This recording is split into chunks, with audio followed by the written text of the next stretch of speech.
सब कुछ मैं कर सकता हूँ, मेरे पास संपत्ति है, मैं सेकंड फिरौन बनने वाला हूँ, नेक्स्ट राजा बनने वाला हूँ। तो ध्यान दीजिए किस तरह से उसने उन सब चीजों को त्याग कर उन तकलीफ में पड़े हुए इजरायलियों को मदद करता है, उनके प्रति दिल भर आता है, उनके प्रति उसका मन भर आता है। और हम देखते हैं कि मूसा का कहानी आप लोगों ने कई सारे लोगों जानते हैं। मूसा भाग जाता है वहां से मर्डर करके। आपस में एक इजरायली और एक मिस्री आपस में लड़ते हैं और वो मिस्री को मार देता है। कुछ लोगों ने देखा और दूसरे दिन इजरायली लोग, यहूदी लोग आपस में लड़ रहे थे, इब्री लोग आपस में लड़ रहे थे और वो उनको छुड़ाने गया तो क्या हमारे बीच में तुझे न्यायी कौन ठहरा? और कल जिस तरह उसको तो मार के बालों में दफना दिया, हमें भी वही करेगा क्या? तो उसको पता चला और फिरौन उसके पीछे पड़ा है। अब वो भाग गया, मिधानी से काफी दूर भाग गया। 40 साल की उम्र में वो भाग गया, 40 साल मिधानियों के बीच में रहा। 40 साल के बाद परमेश्वर उसको दर्शन देता, परमेश्वर अपनी योजना देता, मेरे लोग मिस्र में तकलीफ में है, परेशानी में है और उनको तुम्हें छुड़ाना है, उनको तुम्हें छुड़ाना है। पुरानी घिसी पिटी जिंदगी जी रहे हैं, पुरानी फाटे पुराने कपड़े में जी रहे हैं, मेहनत, सताव, दुख, पीड़ाएं, नाजायज संबंध, ये सब चीजों में अपने बहू बेटियों पर अत्याचार, ये सब चीजें वो लोग देख रहे हैं। उनके लिए कोई नया नहीं, उनके लिए हर दिन वो चल रहा है, हर दिन वो चल रहा है, उनके लिए कोई नया नहीं था। मूसा को परमेश्वर इस्तेमाल करता, मूसा को अपनी योजना बताता और मूसा को कहता, मुझे उनकी पुकार सुनाई दिया, उनकी दर्द भरी आवाज सुनाई दिया, उनकी प्रार्थनाएं सुनाई दी, मुझे उन लोगों को छुड़ाना है। पता है मिस्र में कितने लोग गए थे? 70 लोग। पहले यूसुफ गया था, फिर उसके पिता, उसके परिवार गए। ये अब्राहम की परिवार है जो मिस्र में गए थे और उन पर अत्याचार हो रहा था। हमेशा परमेश्वर के लोगों पर अत्याचार होता है, इसीलिए आप और मैं भी इसमें नहीं बच सकते। परमेश्वर आप और मुझे भी अत्याचार में कई बार हम लोग भी गुजरते हैं। परमेश्वर के लोगों को परमेश्वर ने देखा, फिर मूसा को इस्तेमाल किया उनको निकालने के लिए वहां से। ध्यान दीजिए 14 अध्याय अगर हम पढ़ते, निर्गमन का 14 अध्याय अद्भुत बातें कहता है। परमेश्वर उनके लिए नया अब है, उनके लिए अब नया है। मूसा आया और मूसा बहुत सारे चमत्कार लिखा था। निर्गमन की किताब आप पढ़ेंगे, पहला अध्याय, दूसरा अध्याय, तीसरा, चौथा, पांचवा, 10वां अध्याय तक जाएंगे। 13वां अध्याय में परमेश्वर आग का खंभा बनकर उनके साथ रहता है, ये नया है। सोचिए, बादल बन के उनके साथ रहता है, ये नया है उनके लिए, ये सब चीजें नया है। सोचिए, अद्भुत है। और उनको निकाल रहा मिस्र से, उनके अत्याचारों से, उनको दुखों से, उनको उनकी पीड़ाओं से, उनकी उनकी उनकी नाजायज संबंधों से, इन सब चीजों से उनको छुड़ा रहा परमेश्वर। अब निकाल के रहा, अब परमेश्वर की प्रकाश है उनके साथ, अब वो अंधेरा में नहीं है। अब धूप के समय परमेश्वर बादल की खंभा बनकर उनके साथ है, बादल बनकर उनके साथ, उनके लिए नया है ये सब चीजें। सोचिए, निर्गमन का 21-22 अद्भुत वचन, परमेश्वर आग का खंभा और बादल का खंभा बनकर उनके साथ, परमेश्वर उनके साथ साथ चल रहा। अब वो मिस्र से निकाल के आ रहे। 14 अध्याय में हम लोग देखते हैं, 14 अध्याय में वो लोग अद्भुत है, परमेश्वर उनको निकाल कर लेकर आया। मूसा उनका लीडर है, अब उनको निकाल कर लेकर आया। कहां से? मिस्र से। उनकी दुख, उनकी पीड़ाएं, उनकी परेशानी, उनकी बीमारी, सब कुछ आप पीछे छोड़कर उनको निकाल कर लेकर आ रहा, एक नई जगह की तलाश में, एक नई जगह की तरफ लेकर आ रहा। अद्भुत है, ये सब चीजें नया है। ध्यान दीजिए, हम लोग देखा अभी परमेश्वर आदम के वजह से सब कुछ पुराना तहस महस हो गया, पूरी तरह से बिगड़ गई धरती, पूरी तरह से लोगों में आज हम देख रहे हैं बिगड़े हुए किस तरह लोग हैं।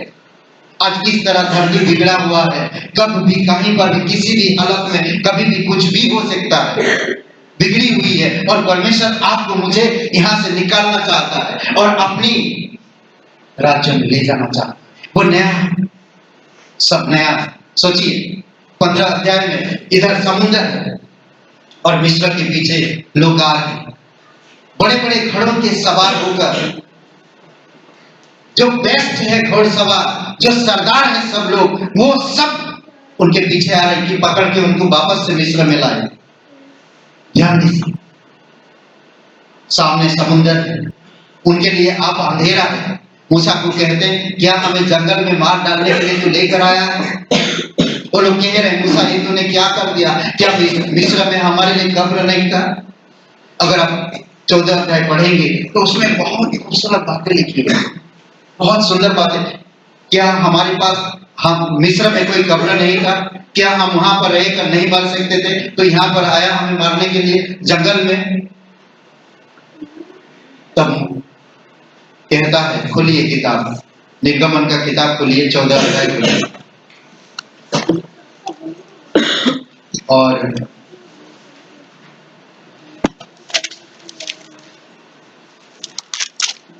वचन 12, 13, 14 पढ़िए।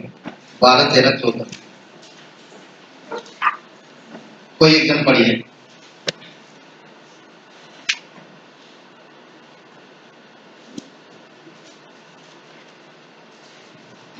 अब जा, मैं तेरे मुख के संग होकर कहा नहीं। क्या हम तुझे 14 का 12, 13, 14 का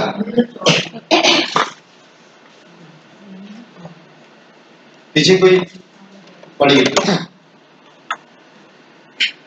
क्या हम तुझसे मिस्र में यही बात न कहते थे कि हमें रहने दे कि हम मिस्रियों की सेवा करें?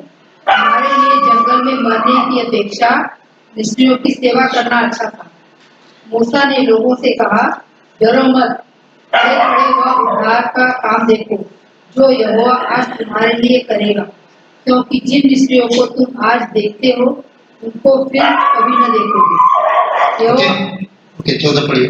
यहोवा आप ही तुम्हारे लिए लड़ेगा, इसलिए तुम चुपचाप रहो। ओके, ये मूसा बता रहा लोगों, लोग क्या कह रहे थे कि हमें मिस्र में रहना, उसी जगह पे रहना, उसी तरह काम करना हमें पसंद है। कहाँ तुम लेकर आए, कहाँ हमें फंसा दिया। कई बार हम लोग भी यही सोचते हैं, परमेश्वर हमारे लिए क्रूस पर जीवन दिया, हमें नरक से, पापों से, शैतान से छुड़ाया, अपनी महिमा में हमें लेकर आया, ये हमारे लिए बहुत नया है, यूनिक है, हमें समझने की आवश्यकता है। तो कह रहा तुम डरो मत, परमेश्वर की उद्धार को देखो, परमेश्वर की काम को देखो, परमेश्वर की किस तरह तुम्हारे साथ कितना प्यार करता और तुम्हारी दुख तकलीफ में देखा हो और तुम्हें बचाना चाहता और तुम्हें लाना चाहता और तुम्हें छुड़ाना चाहता। चुपचाप रहो और परमेश्वर की महिमा को देखो, अद्भुत तरीके से। और हम देखते हैं यहाँ पर मूसा को कहता है कि समुद्र में अपनी लाठी को रख। मूसा जाता है परमेश्वर के पास, मैं क्या करूं परमेश्वर, इन लोगों को आप लेकर आया, फिर कैसे आप मार सकते हो? अद्भुत है। ध्यान दीजिए, वो पुरानी चीजें सोच रहे हैं, पुरानी बातें सोच रहे हैं, पुरानी मन है, पुरानी दिल है। हम कहते हैं कि थोड़ी थोड़ी पर कुछ भी दिखता है, पुरानी चीजें ध्यान में आता है, कुछ नई चीजें हमें दिखता नहीं है। अब उनके लिए कुछ नया होने वाला था, अब उनके लिए कुछ नई, परमेश्वर नया चीज करने वाला था, उनको मालूम नहीं था। अब मूसा कह रहा तुम चुपचाप परमेश्वर के बस खड़े रहो। देखो मूसा को परमेश्वर ने कहा तुम्हारा लाठी लो और समुद्र में लाठी को पानी में डुबा, और देखो समुद्र 2 भाग खुल गया। ये उनके लिए नया था।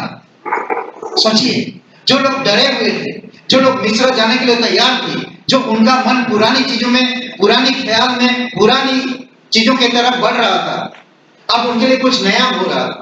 अब उनके लिए परमेश्वर नया करना चाहता था। अब उनके लिए समुद्र खुल गया। ये परमेश्वर नया किया उनके लिए। कभी उन्होंने देखा नहीं था इस तरह की समुद्र, इस तरफ समुद्र की पानी एक दीवार बनकर, इस तरफ समुद्र की पानी एक दीवार बनकर, और अब हम बीचों बीच हम जाने वाले सूखे में, ना तो कीचड़ है ना तो कुछ, परमेश्वर ने हमारे लिए रास्ता निकाला। ये उनके लिए नया था। सच, वो पुराना नहीं था, वो नया था। कई सारे लोग, सब लोग देखकर अचंभा हुए थे। सोचिए, मैं होता तो शायद मैं पानी को हाथ लगा के जाता है सर, नहीं, इतना सुंदर लग रहा है, बाप रे, ये देखो मछली है, कितना अच्छा लग रहा है। नहीं सोचिए, ये परमेश्वर नया किया, ये परमेश्वर उनके लिए नया किया, समुद्र खोल गया। ये परमेश्वर है जो आपका और मेरे दुख तकलीफ में अपने बेटे को बलिदान कर सकता है, इजराइल के लिए नया समुद्र दुभाग कर सकता है। तो आज वो परमेश्वर आपके साथ, वो आपके जीवन में नया कुछ करना चाहता है, वो आपके जीवन में नया कुछ लाना चाहता है, वो आपके जीवन को परिवर्तन कर नई चीजों में बनाना चाहता है, नई चीजों में बढ़ाना चाहता है। सोचिए, अद्भुत है। फिर इजराइल लोगों को निकाल कर लेकर आया, उनको नई जगह पर ले जाने, नया नया चीजें उनके जीवन में। कभी भी हमें तकलीफ होती है, हम पुरानी चीजों को सोचते हैं, पुरानी ख्याल में डूब जाते हैं, पुरानी चीजें हमें सताने लगता है। सोचिए, वो लोग गाना गाते हैं।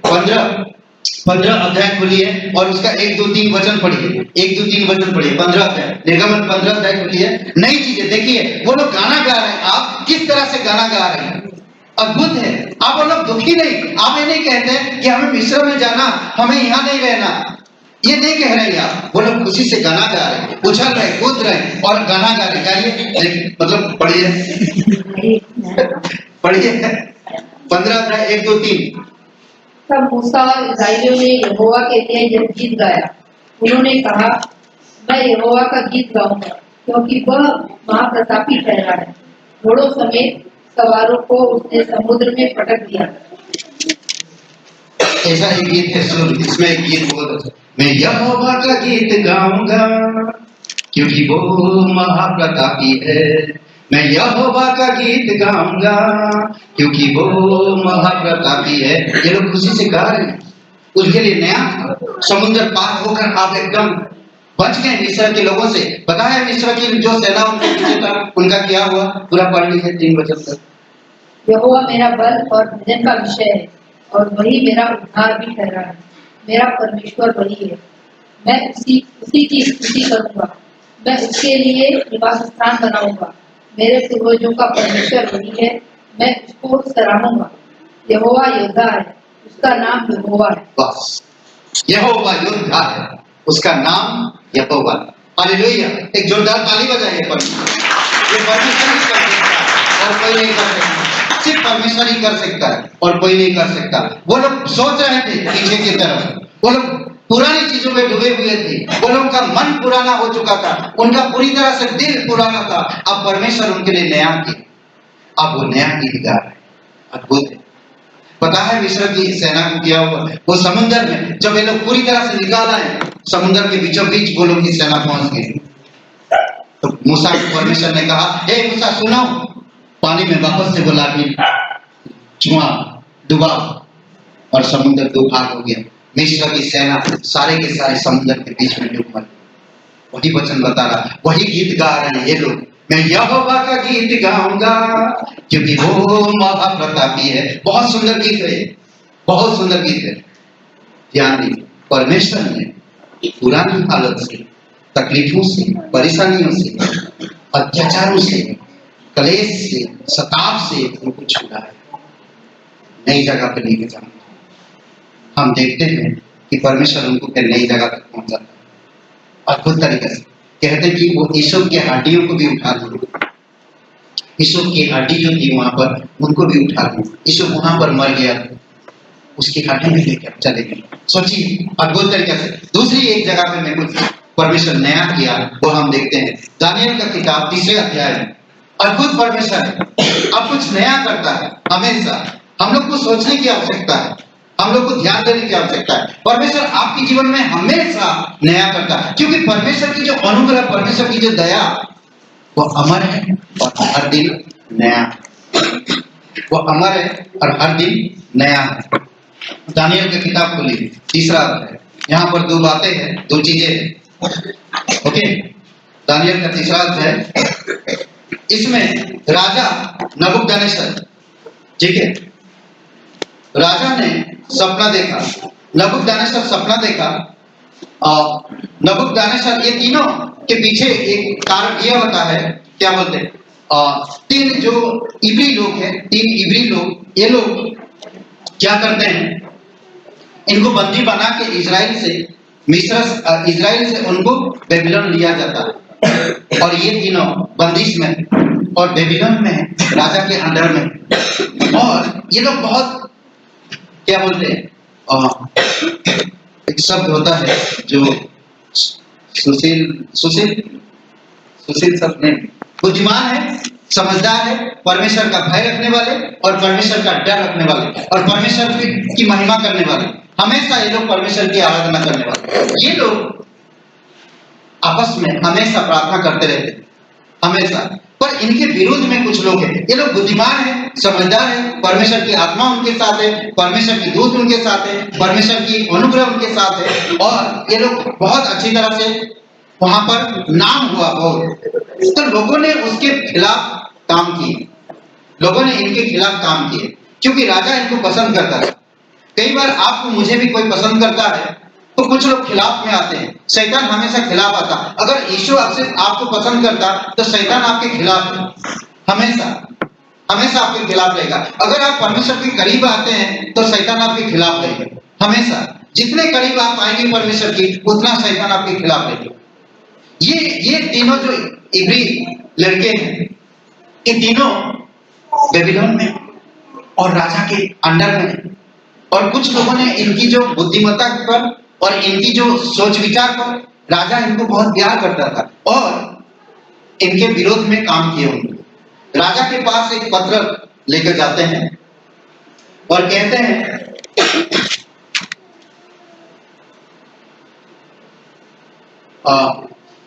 राजा आपका एक मूर्ति बना दे, आपका एक प्रतिमा बना और वो प्रतिमा बनाकर खड़ा करो और निर्धारित समय पर, ऐसे समय पर सब कोई आकर उस पर दंडवत करे।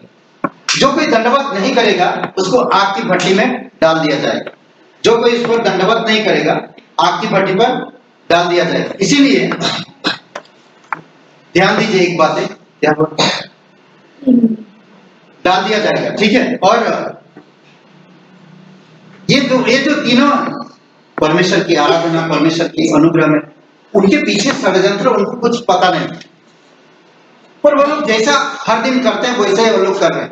वो लोगों के दिन जब आया, मूर्ति बनाया गया और राजा से लिखवा कर पूरी तरह से शहर में ढिंढोरा पिटवाया गया, कुछ नया चीज हो रहा है। ये लोग बोलते आरे चलते रहता शहर में सब कुछ, कई बार इधर से कुछ हो रहा, कई बार उधर से कुछ हो रहा, कई बार उधर से कुछ हो रहा, होते रहता है ये सब।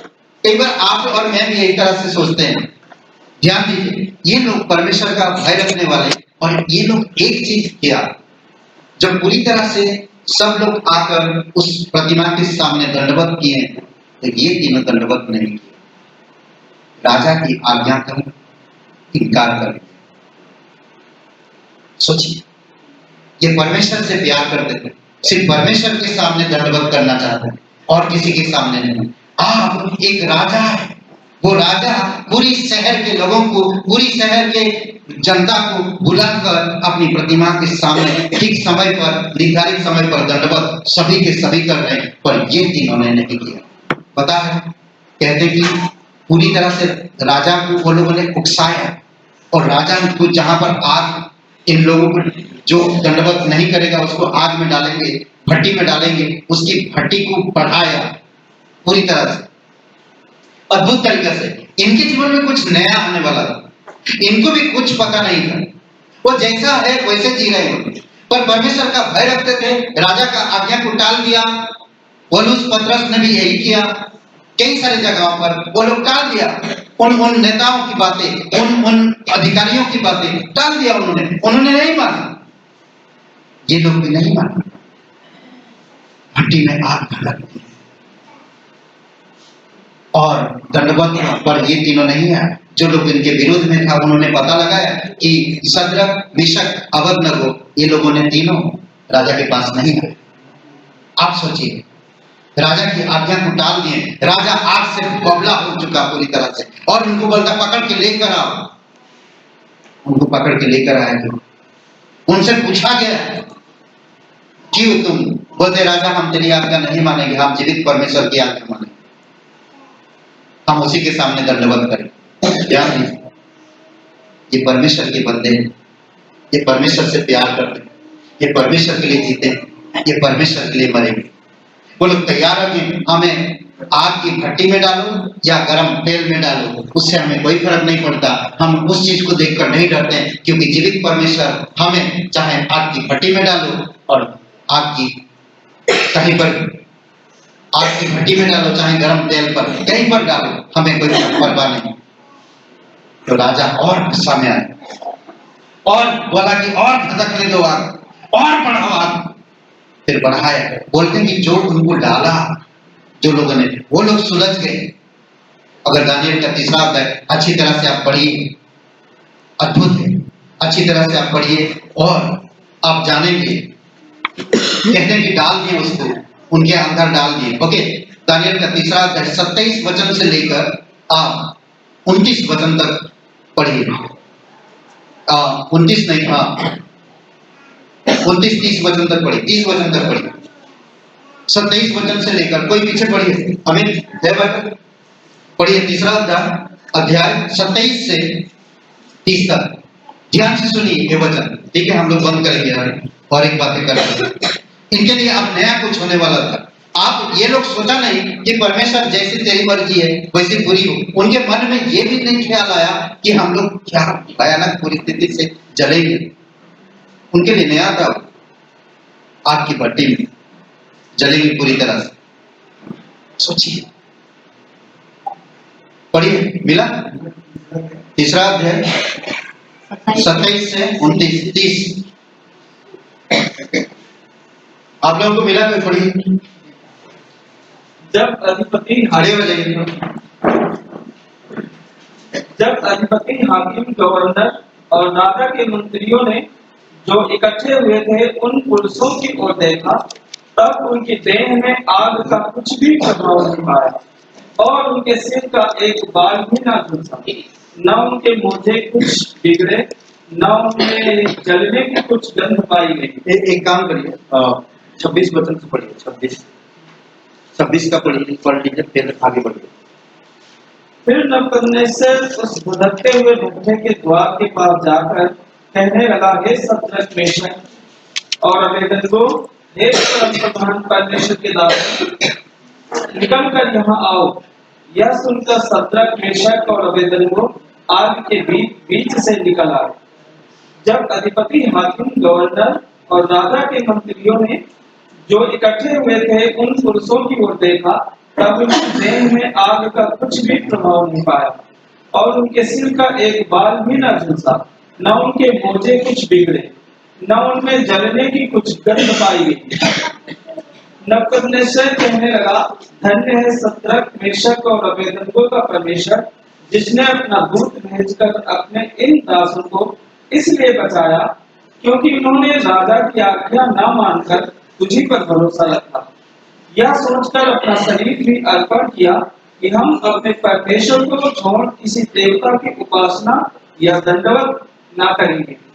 इसलिए अब मैं यह आज्ञा देता हूँ कि देश देश और जाति जाति के लोगों और भिन्न भिन्न भाषा बोलने वालों में से जो कोई शद्रक, मेशक और अबेदनगो के परमेश्वर की कुछ निंदा करेगा, वह टुकड़े टुकड़े किया जाएगा और उसका घर भूरा बनाया जाएगा, क्योंकि ऐसा कोई और देवता नहीं जो इस रीति से बचा सके। तब राजा ने बेबीलोन के प्रांत में शद्रक, मेशक, अबेदनगो का पद और ऊंचा किया। ये लोग जिनके विरुद्ध में जो था वो लोग नीचे हुए पर ये लोग ऊपर हो गए। राजा पूरे शहर में, पूरे देश में अन्य अन्य भाषा बोलने वाले, अलग अलग जात धर्म सबको बोला, अबेदनगो और शद्रक, मेशक की परमेश्वर जीवित है, उसके सामने दंडवत हो। सोचिए, सिर्फ एक निर्णय उनके लिए नया था। वो आग से गुजर कर होकर गए, उनको ना बाल, ना पैर में कुछ तकलीफ, ना शरीर में कोई, ना उनके मोजे, कुछ भी नहीं हुआ। सोचिए, ये परमेश्वर हमारा परमेश्वर है, ये परमेश्वर, ये यहोवा है जो सब कुछ कर सकता है। और वहां पर पूरी राज्य में परमेश्वर की आराधना होने लगी। दूसरी बात हम देखते हैं, यीशु मसीह क्रूस पर मरने के बाद शिष्यों को कहता है, कोरिन्थियों के काम 2 अध्याय में शिष्यों को कहते हैं कि यरूशलेम में रहना, यरूशलेम से किधर भी मत जाना, ठीक समय पर मैं स्वर्ग से आग बरसाऊंगा और उसके बाद फिर जाना जहां कहीं भी जाना। सोचिए, डरे हुए, घबराए हुए सब के सब, किस तरह से परमेश्वर नया करता। जब डरे हुए, घबराए हुए, परमेश्वर का अचानक कुछ नया होता है। सोचिए, देखिए, वहां पर पवित्र आत्मा उतरता है और पवित्र आत्मा सब में समाता है। और पवित्र आत्मा जब सब में समाया तो पतरस खड़ा होकर प्रचार किया, उसके लिए नया था ये। वे एक मछुआरा, आप एक पवित्र आत्मा से परिपूर्ण, परमेश्वर से परिपूर्ण, आप परमेश्वर की अनुग्रह में, परमेश्वर की सच्चाई में, परमेश्वर की आत्मा जो उत्पत्ति से लेकर प्रकाशित वाक्य तक लिखने वाला पवित्र आत्मा आज उस पर समाया। आप वो समाकर क्या करें? परमेश्वर की प्रचार करता। जब प्रचार करता, खड़े होकर लंगड़े ठीक होते, अंधे देखने लगते, बहरे सुनने लगते, कई सारे लोग वहां पर आकर मन फिराए परमेश्वर की तरफ, और परमेश्वर की तरफ आकर परमेश्वर की आराधना करने लगे। 3000 लोग एक दिन में विश्वास में आए परमेश्वर की आराधना करने। ये उसके लिए नया था, उसके लिए सब कुछ नया था। परमेश्वर आप और मेरे जीवन में भी हर दिन नया करता, पर हमें समझने की आवश्यकता है, हमें समझने की आवश्यकता है। मूसा के द्वारा परमेश्वर ने मिस्र को छुड़ाया, लाल समुद्र पार करके उनको निकाल लाया, उनके लिए नया था। शद्रक, मेशक, अबेदनगो राजा की आज्ञा ना मानकर पूरी राज्य में परमेश्वर की महिमा कर, उनके लिए नया था। पतरस डरा हुआ था, पवित्र आत्मा उतरा, उसके लिए नया था। पवित्र आत्मा से परिपूर्ण होकर परमेश्वर की आराधना किया, परमेश्वर का प्रचार किया, 3000 लोग उपस्थित। परमेश्वर सबके जीवन में नया करता है, परमेश्वर सबके लिए नया करता है। इसीलिए यीशु मसीह में जो कोई है वह नई सृष्टि, पुरानी बातें बीत गई, देखो अब सब कुछ नया है। आइए प्रार्थना करते हैं। हमारे जीवित परमेश्वर, धन्यवाद देते, तेरी स्तुति महिमा करते, सर्वव्यापी जीवन धन्यवाद देते। यीशु तू सच्चा है, धन्यवाद देते यीशु मसीह के नाम से मांगते हैं, आमीन।